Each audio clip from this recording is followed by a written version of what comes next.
Hi guys, welcome back to Infinite Possibilities, the podcast where we explore the lives of amazing people, their choices, challenges and opportunities. And today I have a very special guest, Michael. Lovely to be here. Thank you so much for being here. So Michael, when people meet you, what's your, 2-minute introduction about what you do?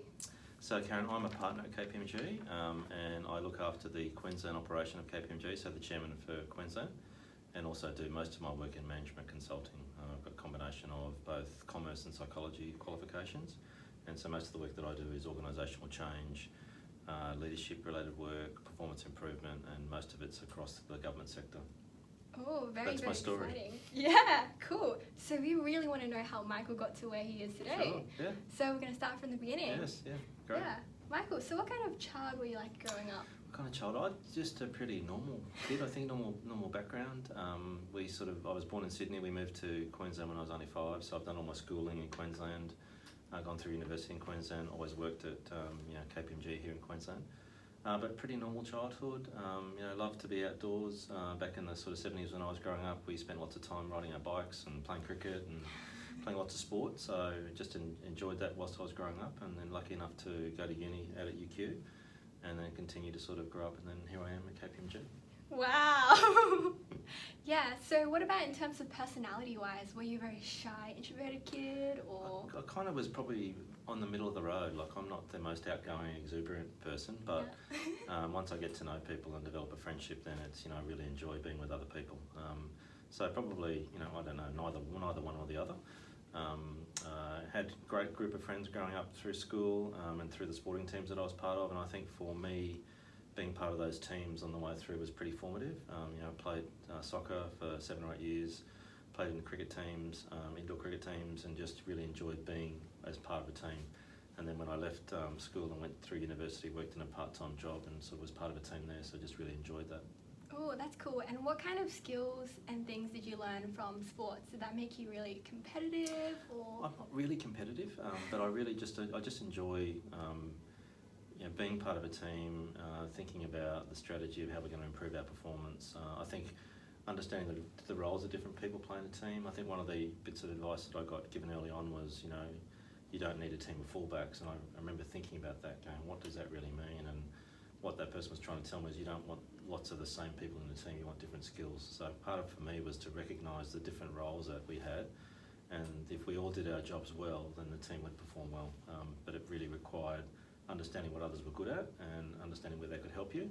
And so I think just that, given that so much of the work that we do here at Kpmg is all done in teams, we do work in our own Kpmg teams, and I've got teams that are based in Queensland, we've got national teams, we've got client teams, so kind of everything that we're doing is with other people. So I think for me, growing up in that sort of team-based sport environment was really helpful, because it just, from an early age made me realise that it was really important to be able to draw on the strengths of others, understand what you were good at, and make sure you knew your job within the team. Yeah, true. Hashtag Kpmg diversity. Yeah. Beautiful. Joining Kpmg next Monday. Hello. So what about, the audience also wants to know, were you a popular kid growing up? How was it making friends and fitting in for Michael? Yeah, I wasn't unpopular, but wasn't popular. Again, I was sort of middle of the road, I think, really. And I developed quite deep friendships with a number of the people that I had, that I was friends with growing up. But I never felt like I was ostracised. I wasn't part of the group. I was pretty lucky on the way through, I think, and had a great childhood at primary school, and I really enjoyed high school as well. Just that was obviously a step up at that point in time, but I learned a lot, and made some different friends from not just the local community where I was part of, but from across Brisbane. Some of whom I still socialise with today. So and I really enjoyed school, both high school and primary school. Oh, very cool. Uni was good. Uni's the best, right? It is, yeah. Yeah. Cool. And what about in terms of academics? Were you quite a strong performer, or...? I had to work hard. Like, for me, and one of the things that I think is really important for all of your listeners is, people say to me, how do you become successful? I think a lot of it's hard work. Like, it's dedication, it's conscientiousness, it's application, it's doing the small things, and that was kind of how I got through school. Like, I wasn't gifted academically. I could pick it up and do it, but I had to work at it. So for me, it was sort of making sure that I kept up with my revision through primary and high school, and then university was quite different, sort of making sure that you were attending lectures, attending tutorials, making sure that you went back and reread the textbook and you were prepared for the exam. And I think part of it for me was, when we went into that exam scenario, if you felt you'd done the work, then you deserved to do well. So as much as, having the content and being able to recognise and remember things. So for me, it's all about the hard work. So I think you've got to have some talent, but most of it, 90%, I would say to your audience, is all about how hard you work, and how you apply yourself, and how you look to try and constantly improve what you do. Yeah, that's cool. But wow, it sounds over you had a pretty smooth childhood. Yeah, relatively. And I grew up, like a great family, and we had a blended family, which was probably unusual back in those days. But I had, I've got, there's 7 of us in the combined family, which was great. So to grow up in a sort of family like that with lots of diversity and different personalities was good. And, I was really lucky and had a really good group of friends and enjoyed the sporting teams that I was part of on the way through too. Yeah, that's cool. And so when you were in high school, in terms of careers, what were your kind of thoughts and ideas, if you had any? It's a really great question, and I sort of remember sort of grade 8, 9, 10 sort of not really being focused on that because it was sort of too far away. But once we got into year 11, we were encouraged to spend some time thinking about what it is that you'd like to do, which is a really big question. And I think constantly going through your life wondering what you're going to do when you grow up. I'm still wondering what I'm going to do when I grow up. But I was lucky enough with the careers advisor we had at school, where we had all this fantastic material, and we were encouraged, once a week for an hour to, go to the library and think a bit about what potential careers might be. And I remember reading something called organisational psychologist, and it really piqued my interest. I thought, wow, that would be really interesting. That's like, really helping people in a business kind of context. And I just remember having that there as a reference point. So when it came time to finish year 12 and then decide what it would be that I would go to study, I remember putting down commerce and psychology as 2 separate sort of preferences. One was through arts, the psychology was through arts, and the commerce was through the Faculty of Commerce. And then having to make the inevitable decision, would I do one or the other? And I was lucky enough, my father, who is an academic, was able to help me work through what the possibilities were. Now, if you look at what you guys currently do, you can do Bachelor of Business with marketing, communications, HR, IT, whatever. Back then you did a commerce degree or you did a psychology degree, but I was able to construct a joint program between the 2 faculties where they allowed me to do a joint program. So I started first year doing all the commerce subjects, and I did 3 introductory psychology subjects, and I remember saying to my dad, why don't I just see how the first year goes, and if I really love one more than the other, then maybe that's the path. So I got to the end of first year and I loved both, so that was a problem. So what I agreed to do was, I thought it was best not to have a half a degree of either, because it was 120 credit points of both faculties, and it was kind of like a combined miscellaneous degree really, which is quite challenging to use for anything in the future. So I felt it was better to do the whole commerce degree. So I did the whole commerce degree, did effectively an extra year of study, so I did 4 years rather than 3, and got halfway through 3rd year psychology. And for me, the sort of transition into the work environment was, if I wanted to do organisational psychology, then I needed to come into a business environment, and I felt that the psychology was important and probably what I was going to do long term, but to do that in a business environment, you really need to have a really deep business understanding. So I looked at all the different firms back then. There were 9 big firms back then. There's only 4 now. There were 9 back then. And we went through and did interviews with them, and then I ultimately chose Kpmg because I felt that was going to give me the best opportunity to do consulting work, and it was the pathway. But to really double down and consolidate my business background, I went into audit. So I worked in audit for 6 years, and I did the chartered accounting exam, so qualified as a chartered accountant, then went back and finished 3rd year psychology part-time, and then did the postgraduate studies. So at the end of year 6, I'd finished commerce, finished my psychology degree, done the chartered accounting degree, and I was ready to move into consulting. So that was kind of a really neat transition, I think, to get into ultimately the work that I'm doing now. So I look at myself and think I'm the 0.001% that has always had a pretty good idea of what I'd like to do, and then I'm now living that dream. The work that I do here at Kpmg is working in the consulting division, and we help organisations improve what they do, review what they do. Most of the work I do relates to their people, so change, transformation, improvement. So it's just really fantastic to feel that you can be helping others, but I'm doing that with a lot of psychology skills, but in a business context. So I'm pretty lucky, and I do have the dream job. So yeah, that's how I got to where I am today. Yeah, that's pretty awesome. You got to really combine both the commerce and psych side. Yeah. And so just taking a step back, so how come it wasn't that common? Are you saying that a double degree back in the day wasn't common, or that specific combination? It's the combination, Karen. There were lots of people that did commerce law, so quite a common. If you look back when we were recruiting, back when I came into the firm, we would recruit people with a Bachelor of Business, Bachelor of Commerce, or Commerce Law. They were pretty much the three categories. Yeah. So there was nothing to do with, we're now recruiting engineers, we're recruiting social workers, psychologists, physiotherapists, a whole range of different skill sets, because the nature of our business has changed so much. But back then, it wasn't very common to be looking for anything outside that business qualification. So it wasn't common, it wasn't really required, and it wasn't offered. Whereas now, I might have done something quite different. I might have done a Bachelor of Business or Bachelor of Commerce with a major in HR or marketing, or I loved marketing as well, because that's all about consumer behaviour. So, but I was lucky enough to be able to construct that degree.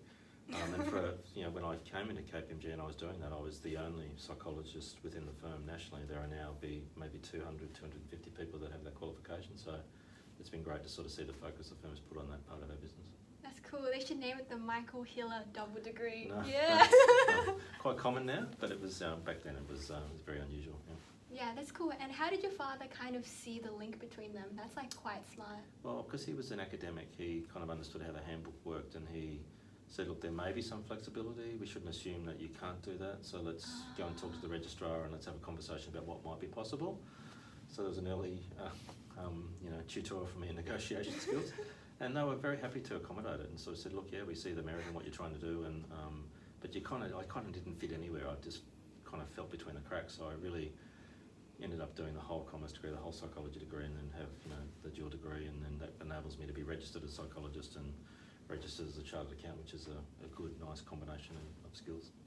Oh, so you actually did manage to finish the psych degree? Yes, I did. Yeah, did 4th year psych. Yeah. Oh, wow! But that's so nice, because it's only just an extra year for the whole degree. Yeah, and then sort of did it part time.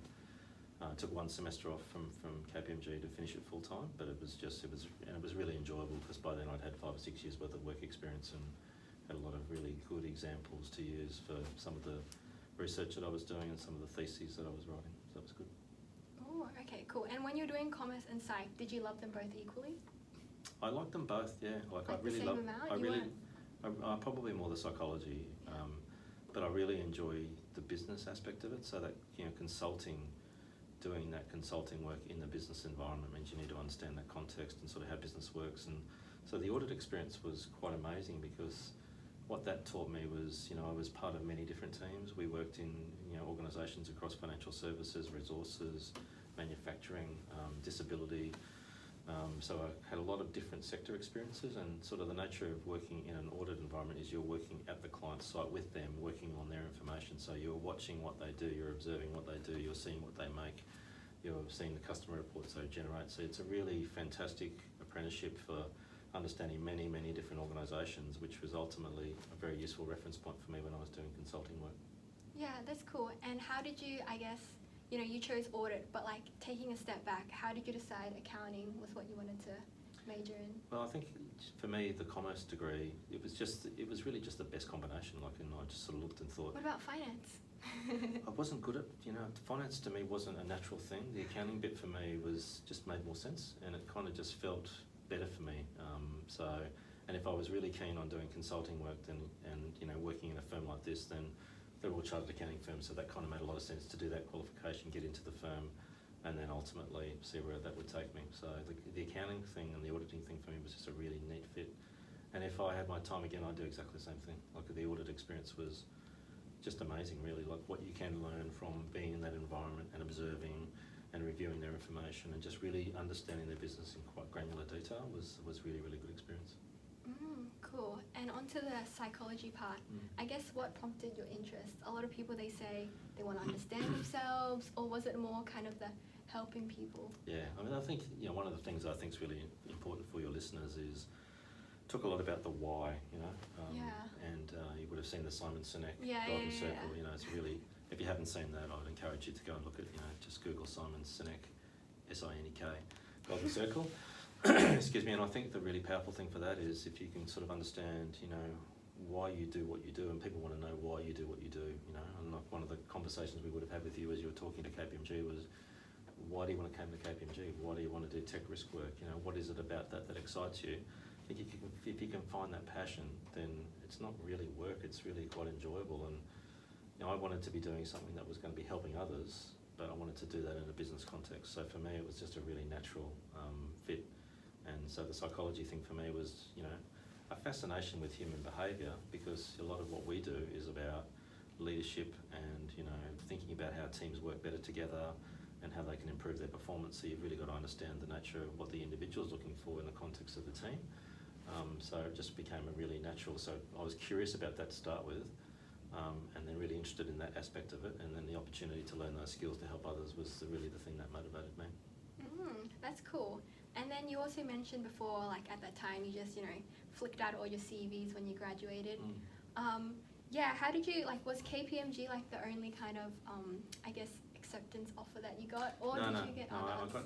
I got a number, and then it became like sort of sitting down and thinking, you know, it's the same process that you've just been through. You know, where do I think I'm best going to fit? Who's, you know, the fit.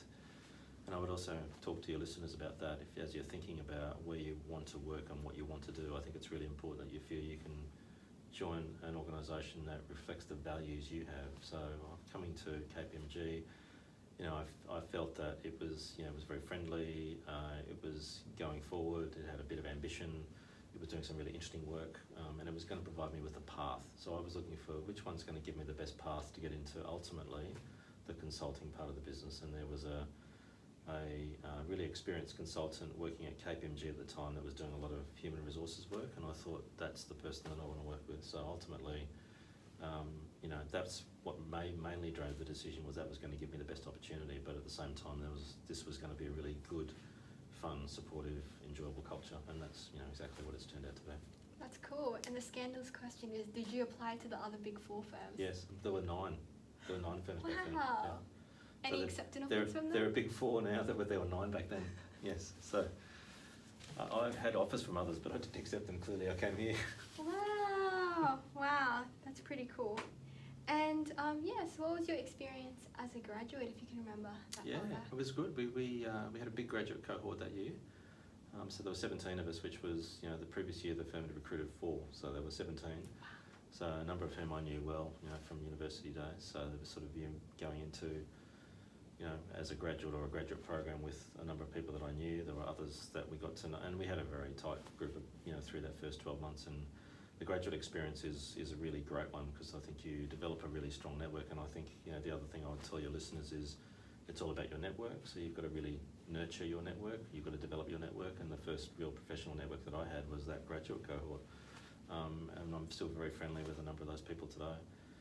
So just enjoyable to, you know, go through an experience with others that you knew and talk a bit about, well, what are they learning and what are you learning and how are they feeling and how are you feeling and what are they doing and what are you doing. And so just that supportive network. And there were 4 of us in audit that worked very closely together, and then there were sort of others that were spread across the other parts of the firm.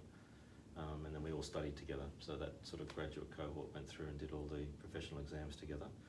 We got each other through those. You need to do that as a team, support each other, and then ultimately, you know, people went on into other things with their career.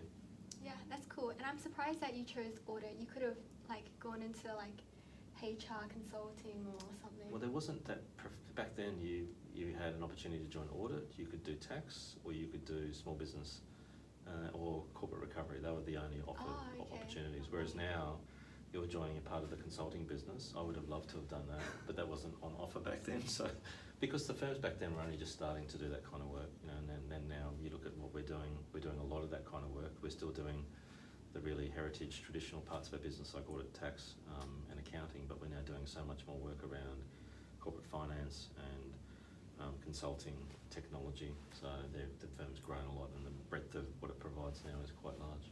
Yeah, that's cool. And maybe a dumb question, but how did you like hear about consulting? How did you come across it? It probably wasn't as popular as it is today. Well, it was only starting, and but because of the organisational psychology bit, was really, do any of these firms offer that, you know, and who's offering it? And so kind of for me, the tag was, I could sort of see that, you know, it was only starting, but I could sort of see that would be a really great place to start your career and really enjoy it. So that's kind of why I went down that path and why ultimately I joined here. Yeah, that's cool. Tell me about your nerves on the first day. How was it? How was the first experience? Because, just like a university student, taking your first step into the real world. Yeah, it is. It's a really big step. And I think each of you sort of think back to your life generally, sort of starting school is a big step, moving from primary school to high school is a big step, going to university is a big step, and then sort of I thinking taking that step from university, whereas really, that's where you kind of grow up really. You sort of leave school, and university is a great time to be a little bit independent, to do some different things, to sort of really mature and grow up, and then you sort of take that big bold step into the workforce. So the first few days were spent training, with others around, this is what the firm does, this is how it works, this is what a timesheet is, so all of that sort of stuff. So it was very structured. So it sort of felt, like it was a classroom environment really. Oh. And then we were sort of taken into the teams, and then we were quickly, put onto projects. So, 2-3 weeks in, I'd been to 5 or 6 clients and met a lot of different teams, and sort of away we went. We were off and running, because it sort of joined at quite a busy time of the year. So it didn't take long until you were sort of really thrust into it. And but that's the best way to learn, is to meet lots of new people, meet lots of new clients, and really get stuck in. Yeah, cool. But you do feel nervous, and I sort of remember thinking at the end of the 12 months, I don't really feel like I've learnt a lot, like I've done lots of things, but it was only when the next year's graduates came on board, and then we would buddy up with them, and then they would ask you questions, and you'd think, actually, maybe I did learn a lot more than I thought I did. But that's, I think, the cycle of life really. As you're doing something new for the first time, it sort of feels a bit different, and you get used to it, and you gradually, really enjoy it. Cool. And I guess, since you did psych, how do you generally sort of cope with your nerves and etc.? I think everybody's nervous, for people to say they're not nervous about new experiences, or, they're not being honest. It's just about, I think over time, once you've done it a number of times, you sort of realise that, yes, it's new and different, and, maybe it might not work, but you sort of trust yourself a little bit more, and you just have to really enjoy it, I think, and just embrace it. And, there's these environments that we're in now, they're very supportive, sort of we won't be successful if you're not successful, so we want you to be successful, so we're going out of our way to make sure that you're really well inducted next week, and you understand how the firm works, and you get to spend some time with other members of your team. You'll have a buddy that becomes sort of your shadow for the first few months. You'll have a person that gives you performance feedback. So there's lots of different mechanisms in place to make sure that it's a good experience.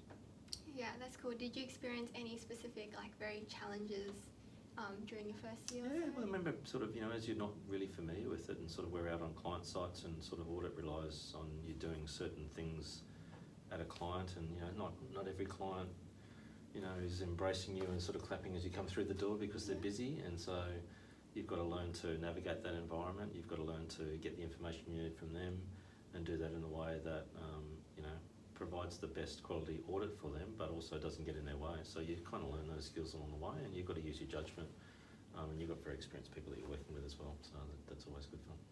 Yeah, that's cool. I guess, did you find the work very repetitive?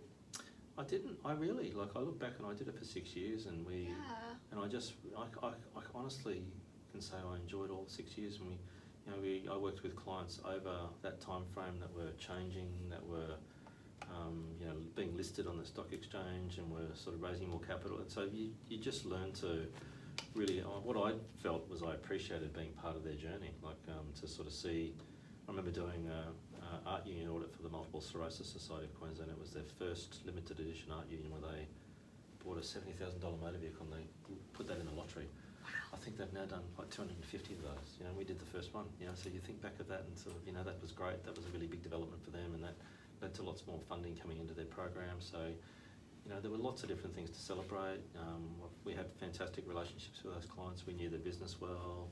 We were able to do really efficient work for them, and you became an extended part of their team. That was the thing I enjoyed the most. So you'd get to go there 3 or 4 times a year, and you'd get to sort of, know the individuals personally, and you'd know a bit about their background and what they enjoyed outside of work and stuff. So you form some pretty strong professional friendships as well.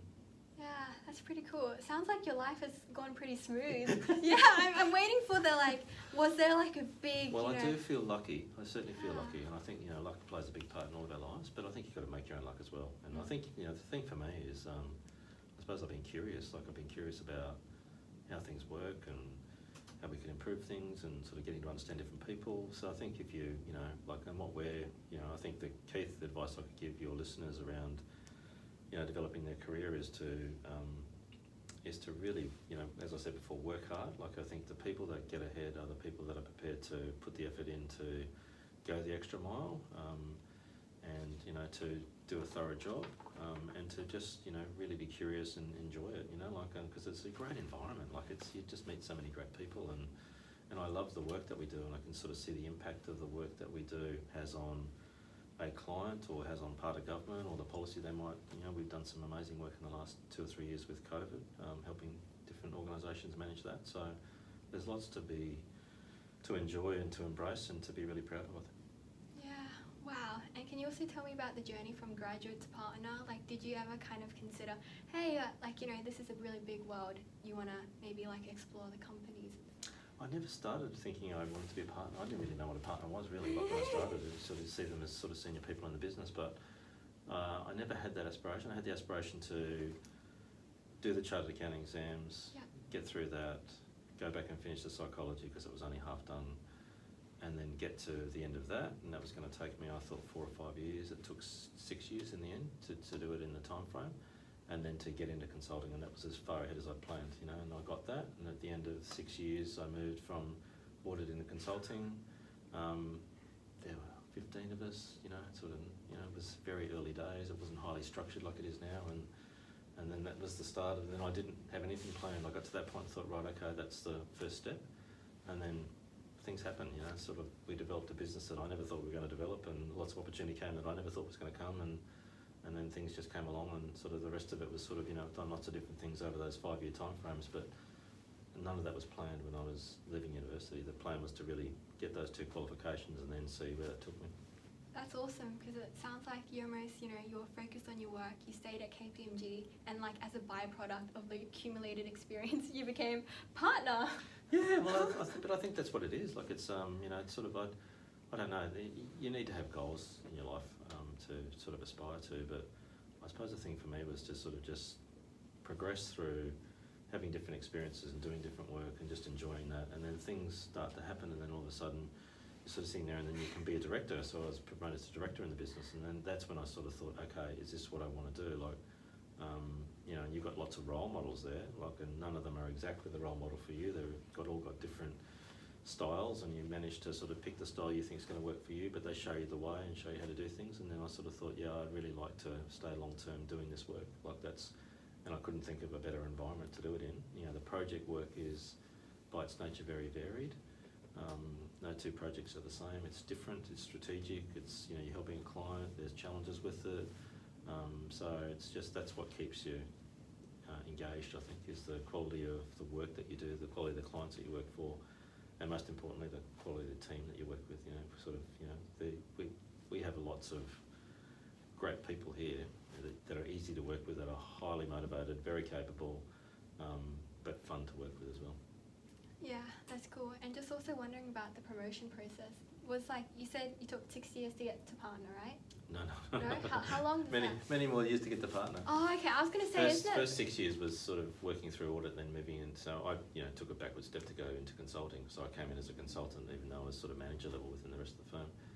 And that was entirely appropriate because I didn't have the skills to be operating at that level. Wait, how did you were at manager level, but you opted for consultant? Yeah, so I moved in because it was very unstructured environment. So, that was probably kind of the equivalent really. You then had senior consultant, director and partners. There was only 4 levels. So, yeah, the consultant level covered a lot of different grades across the rest of the firm. So I kind of moved across, I suppose, at the same kind of level.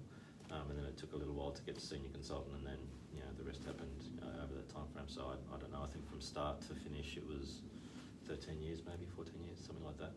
To move from starting as a graduate to becoming a partner, and then sort of I've done lots of other things across the business since. And when you say you came in and you were supposed to be at manager level, why was that? Are you talking about when you first graduated? You were suited for manager level, or? So work your way up through audit, so through the different experiences, and you kind of got to manager level, but then you're sort of working into a completely different division of Kpmg. Whilst the audit experience was useful, it wasn't exactly the sort of things that they were doing. So kind of, to to take a step forward, you need to move across or take a step back to develop those skills, get that project experience, and then progressively work your way through. Oh, so developing more of the people kind of management Yeah, skills. and just understanding how to run a consulting project and to do the consulting work that we're doing, how to run a workshop, how to facilitate a meeting, how to write a report, how to do a review, those sorts of things. So, yeah, I think we just lost the lights there. Yeah, it's all good. It's good? Yeah, Go. it's good. Yeah, so during those 13, so I guess the first 6 years, you would just head down doing your work. Yeah. And then what made you sort of stay for like another 8 years or something? Wasn't conscious, it's just an opportunity to transition and to move into the consulting work was on offer, and that was really of interest to me, and that sort of took me down a very different path, and sort of then different experiences. We sort of built a business around performance improvement consulting, which I really enjoyed working in. So there wasn't, as I said before, sort of at the end of that 6 years, there was no definite plan saying, okay, this is the next milestone. It was much more, I don't know what it's going to provide me. I hope it's going to be what I want to do. And I was lucky that it was exactly what I wanted to do, and it's what I thought it would be, but you're never quite sure. And because the work was, so addictive, really, project work is addictive. I think the more of it you do, the more of it you enjoy doing, because it's different and it's strategic and it's like a puzzle, really, and sort of problem solving. So that's kind of. But you then get to a point of going, you're appointed as a director, and then the partner thing is a real option. You're sort of thinking, is that what I want to do? And I sort of thought, well, I really enjoy working with these people, and I really enjoy doing this work. And to lead projects and to develop the business and take on other responsibilities in the firm then became, quite an attractive opportunity. Yeah, wow, that's amazing that you didn't look outside, but I guess KPMG really, kept on, I guess, the carrot and the stick. Hey, next level. Well, they were different, so 6 years in audit, and then 7 or 8 years in consulting, and then into partnership, and then some other different responsibilities. So there's been lots of, whilst it's been sort of one long career inside one organisation, it's been made up of many, many different smaller careers, if you like, smaller roles that have led to other things. Yeah, that's cool. And how was the change through all your roles? Was it that as you, went up the ladder, you were less hands-on with the work and more people management?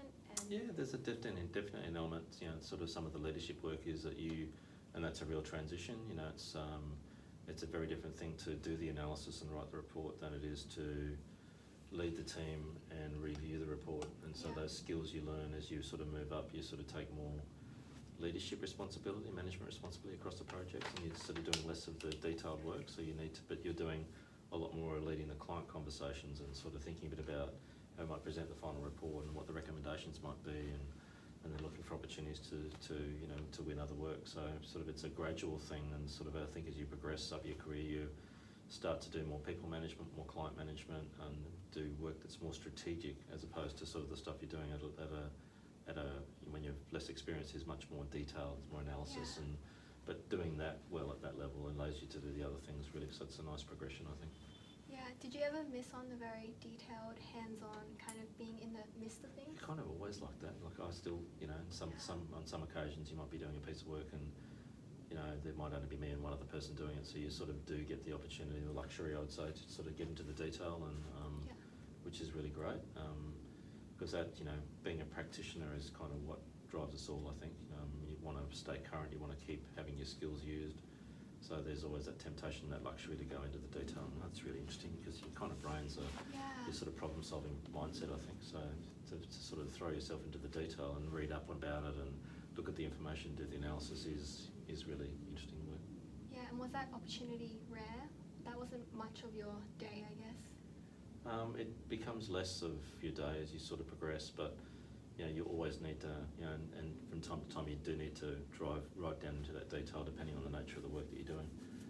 So having developed that experience early is a really important thing, I think. But it does change. The shape of your day changes as you progress, and sort of it becomes more about. I've found myself spending more time in the market, doing more strategic things, managing our business, leading our teams, as opposed to sort of leading projects and doing more detailed work. But that's also interesting. Yeah, what's the kind of, breakdown of is it once a week you get into the nitty-gritty detailed stuff, or is it just kind of even less frequent, half a year, maybe you're called upon to really dig into it? There's at least every week, sort of we would look at the business in, at the start of the week we'll look at how we're progressing, sort of, how did we go last week, what's in the pipeline. So we look at some of those more detailed, you're assessing the performance of the business regularly. So that's detailed, that's into, what's happened, does it make sense, what's ahead. So you still get the opportunity to do that on a regular basis. So it's not 7 hours a day, obviously, but different stages of each week, and then sort of the reporting cycle each month, each quarter, half year, annually. Yeah, that's cool. And tell me about the transition from managing partner to going to Bearing Point. So back in the early 2000s, the consulting businesses in the accounting firms became quite large. And so that provided some challenges around independence for if we were doing audit work, then you couldn't be doing consulting work for that same audit client. So it got to the point where it was very difficult to see that the businesses could run side by side. So a decision was taken within Kpmg to sell the consulting business. So it was sold globally into Bearing Point. And so I left Kpmg for 4 years and went into Bearing Point. And that was, lots of consulting businesses from around the globe, and Kpmg all came into Bearing Point, and that formed a new business. It was listed on the NASDAQ. So it was a listed company as opposed to a partnership. And so I worked in that business for 4 years. Wow, that's interesting. It wasn't like a choice on your end. You just kind of got sold away. No, it was really the nature of the work that we were doing was not, compatible really with the regulatory environment at that point in time. Since then, that's changed a lot. So we now have a thriving consulting business, which you're about to join next week.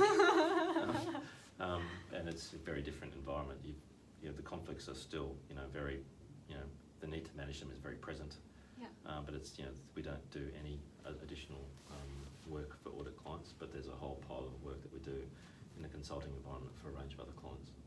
Yeah, that's interesting. And so when, I guess you have that company and part of it breaks off and forms its own, was there much of a different culture change to it? To start with, it was very similar, because it all came from Kpmg. And one of the really weird things about Kpmg is having been to lots of different offices around the globe is that it's the same culture.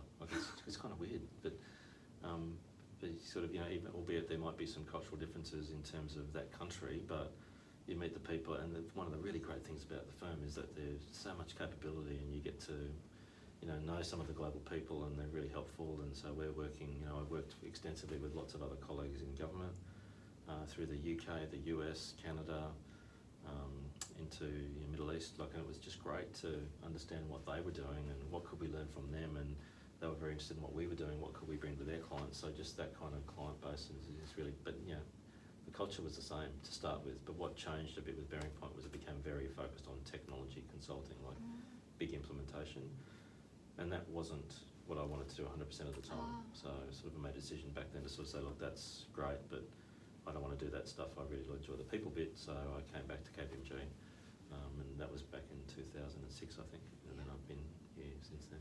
That's cool. And were you able to, sort of find the same position that you were in kind of beforehand? Similar. The business had changed a bit, but sort of it was back in the sort of, what became, it was an advisory division, but it became effectively the management consulting team. Yeah. So we were really building that business back then, and that's when I first started doing quite a bit of work in government, and then sort of ended up having other responsibilities across Kpmg for work we were doing in government. Yeah, that's cool. And I guess everyone wants to know a day in the life of chairman.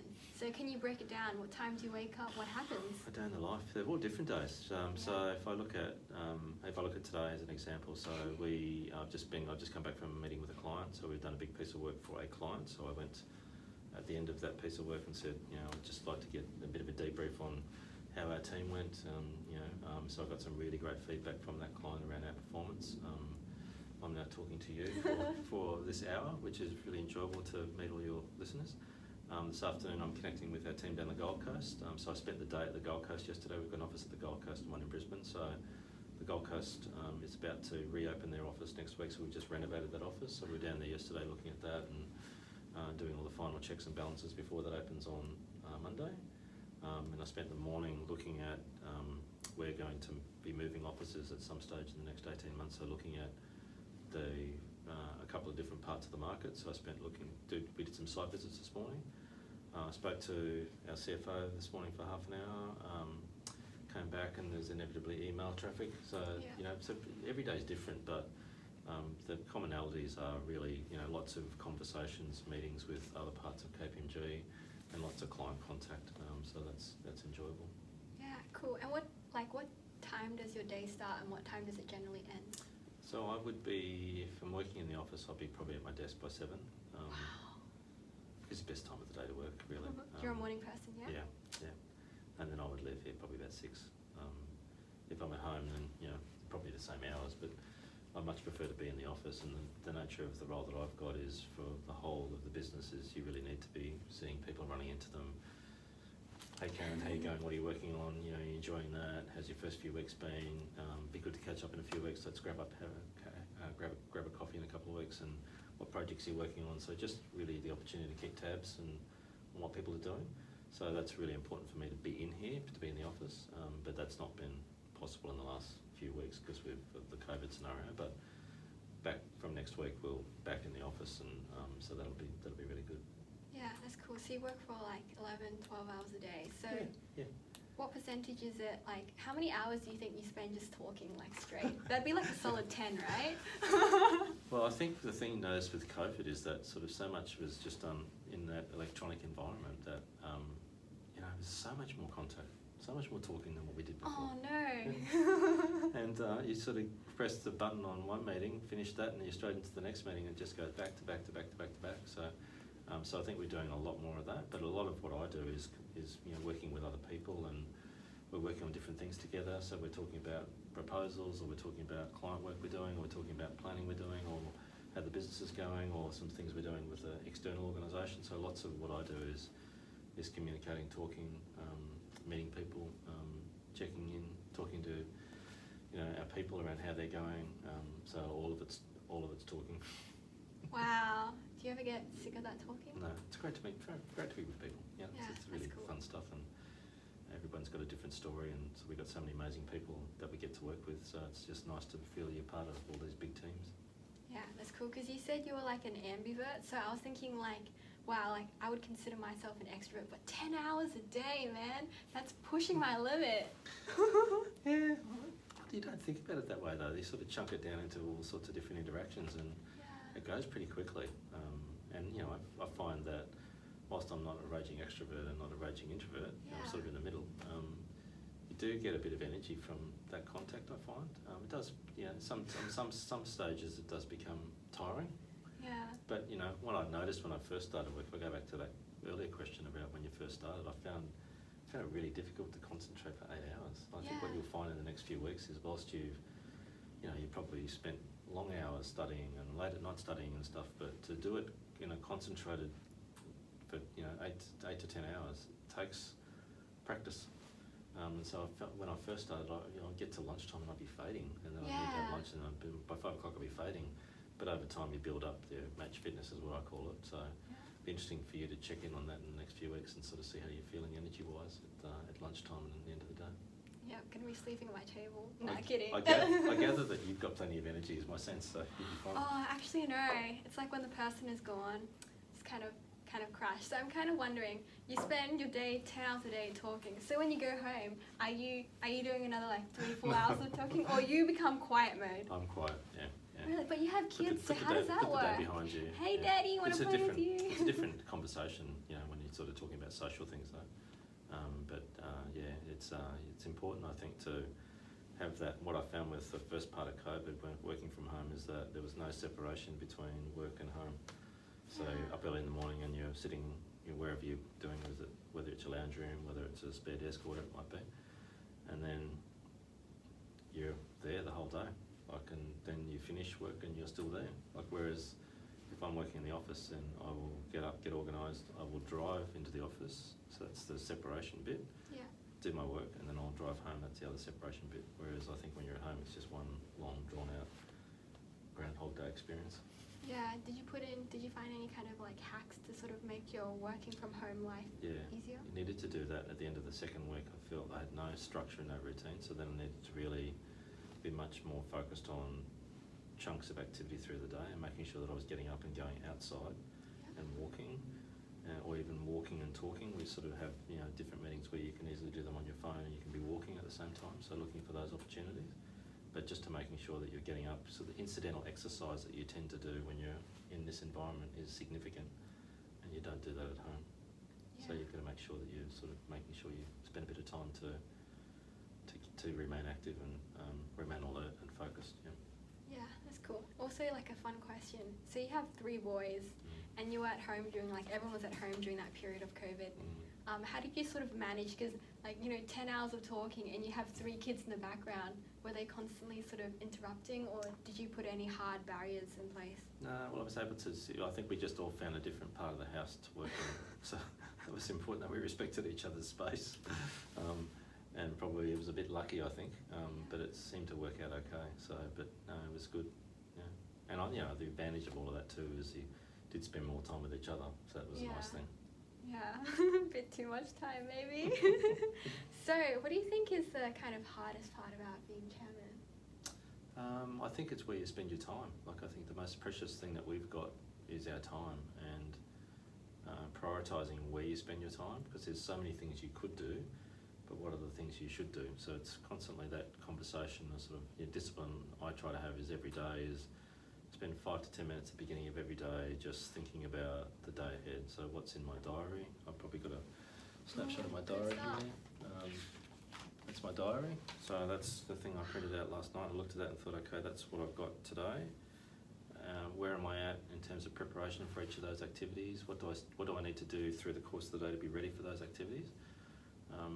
And just mentally sort of think about the day ahead and when you're going to get natural breaks, and if there's a few things you need to do, like phone calls, and so there's a to-do list there, you sort of write down the things you want to do.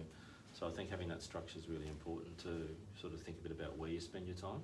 Otherwise you can do lots of things and you look at the end of the day and go, wow, I haven't really advanced anything, and there's still lots of things I need to do.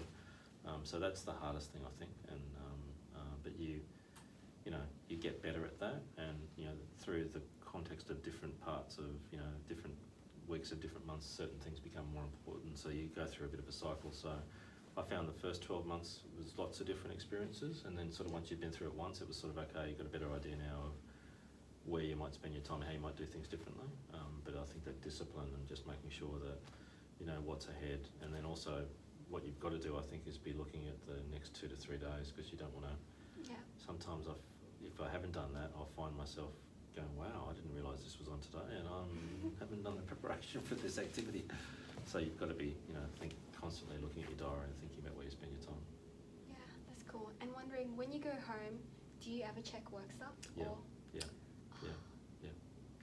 I'd be lying if I said I didn't. I think it's impossible to sort of have a complete separation. Like it's a balance. It's absolutely a balance, but I don't think you can sort of just assume that these devices that we all carry around in our pockets, they're sort of, I don't know where mine is over there somewhere, but you can never ever be away, but you've got to put boundaries around it. So you've got to know when you should look at it and make sure that it doesn't invade too much of your time outside of work. I love what I do, so the temptation is to keep doing it, but then there's lots of other responsibilities that I've got in my life that you need to be making sure you spend enough time focusing on. Yeah, that's cool. So what is also the most rewarding part of being chairman? I think it's really seeing the work. Like if I reflect on the client contact that I just had today, talking about the work that we've just done for them, and the feedback that they gave me about the work that our team had done, and how we had met, more exceeded their expectations, and sort of it's really gratifying to hear that we've had that impact and helped them.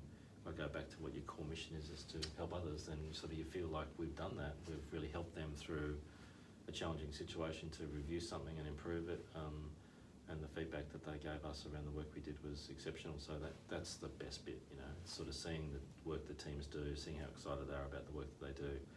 One of the really great things is, will happen on Monday when all the graduates start, and you're one of those graduates. It's great to meet new people coming in, it's just fresh people that are really keen to come in and make a difference and have done amazing things outside of their studies, and are just really incredible people that become part of our team. That's the other good thing, I think. Yeah, that's cool. Speaking of the graduates, do you see that it almost becomes like the same group of kind of people every year? Because like I imagine if I was you and I've been here, I'm like, oh, like another set of graduates, like, oh, that's the chatty one, that's the really quiet one who thinks a lot, and this is, you see the sort of kind, and I find that, wouldn't it be quite hard to sort of lose that like each individual human touch, because you, I guess, connect with so many people on such a regular basis for so many years? Everyone's different though. Like, sort of, you guys will start on Monday and there'll be sort of, there might be some chatty ones and some high energy ones, Maybe not Monday. That's you. But, it'd be really great to get to know you a bit more, Karen, and sort of what your story is and where you studied and what you enjoyed studying and what you've done outside. You clearly got this podcast, which is a really amazing thing, and so clearly you're really interested in that as an avenue. That's great. We can harness that when you come into work for Kpmg, and how might we do that moving forward? And so everyone's got a story, and so I think, like, whilst there's a number of you that will start next week, that you're not the same as the previous cohort, and they're not the same as the previous cohort. Everyone's different, and people bring amazing stories, like the work that some people have done outside of their studies, the travel that people have done, the qualifications they've got, the breadth of what they've done. There's lots of really interesting aspects. So it's great to meet all the individuals that will join next week. I think you really are an extrovert. Not naturally, no. A trained extrovert. Wow, very cool. Also wondering, how does it feel to have a PA? When did you get a PA, by the way, in your journey? We've always had people that have supported us right the way from when I first started. So those people don't just support me; they support others in the team as well. Yeah. So it's great to have that extension of your team, because I think if I go back and think about the early days of playing sport, everyone brings a different skill set, and those people they're like the glue that keeps the team together. Sort of they're focused on, because they're working for all of us, they sort of see things that sometimes we won't see. Yeah. They're really fantastic people to work with. They bring so much structure and coordination and discipline to what we do. And we really need that because we're managing multiple things at any one time. So just the ability to sort of, and then to have someone to help you schedule, when are we going to be able to do that? When can we fit that in? We need these 5 people in that meeting. So all those sorts of things. So I would talk to Kelly 5, 6, 7, 8, 9, 10 times a day about different things. So, they're very much part of our business, and they work alongside us, and, they play a really important role. Yeah, do they just purely do like the schedule meetings and check your emails? Is that about it? No, or do they... no. Their roles changed. Like when I would have first started, we wouldn't be writing a lot of reports ourselves, but over time with the, computers becoming much more mainstream, then so we're doing a lot of that sort of stuff. So they might be helping us edit, format, distribute, print, bind, all those sorts of things. But increasingly the things that I value most about the work that they do is sort of just their ability to sort of help us structure what we're doing, and bring that discipline and coordination to what we do. So some of that's diary management, some of that's work that we're doing across the team, some of that is helping us prioritise the work we're doing with different clients. So just a range of different things. So it's a very broad role. So you've got to have someone that really loves doing it. That's got lots of energy that can work across the team. Sounds cool. Yeah, and for those people who haven't been exposed to Kpmg, how would you keep raving on about that culture, so yeah. How would you describe it to someone who hasn't been here? And I think the best definition of culture is what's it feel like to work here. I mean, I think that's it, and I think the culture is evident in the people that you meet. So I'll ask you the question next Friday. We'll catch up next Friday. Sounds like good. You've been here for a week, and I say to you, so have you found this week? Like, what's your description of it? I would say overwhelmingly people would say it's a really friendly place to work. You meet the people and they're really pleased that you're here, and they want you to be successful, and sort of they want you to enjoy what you do. So there's quite a supportive, friendly culture.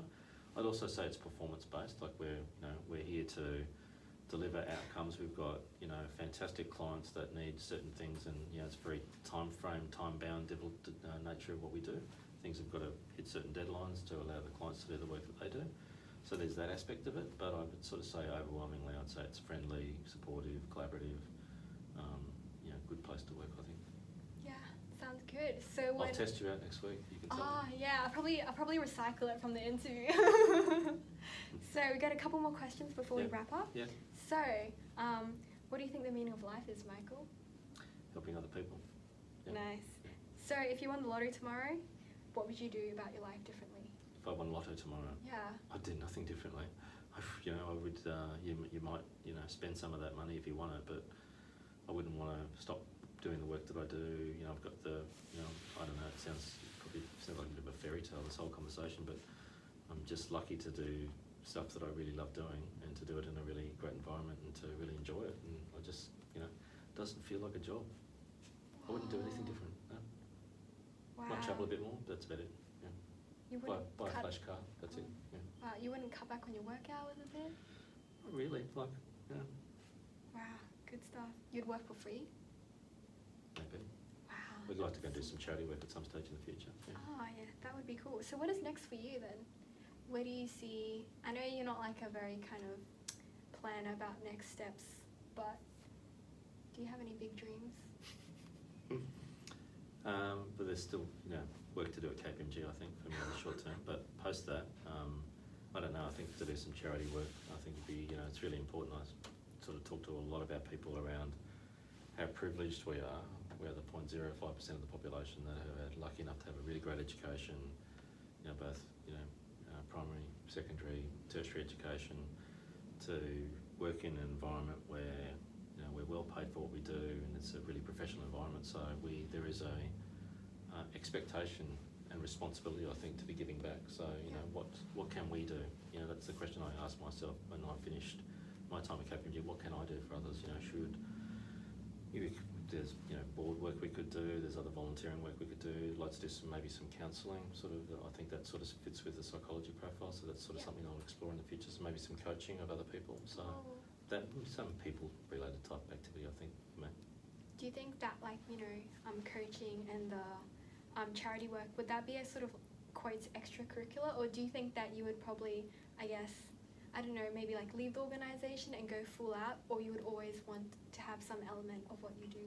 I think the next step for me would be a bit of a portfolio. So some of it would be, you know, some things that I might do pro bono, some other things might be paid, but it won't be, you know, working 40 hours a week. It'll be less than that, and being much more selective about the sorts of things that I do in the places that I work.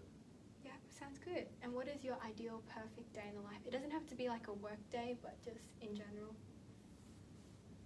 Watching live sport. The whole day, or? Yeah, well, yeah, being with your family, I think, you know, that's really important for all of us, I think. But you know, watching live sport, just being on holidays, being at the beach, you know, sort of spending time over Christmas at the beach was great.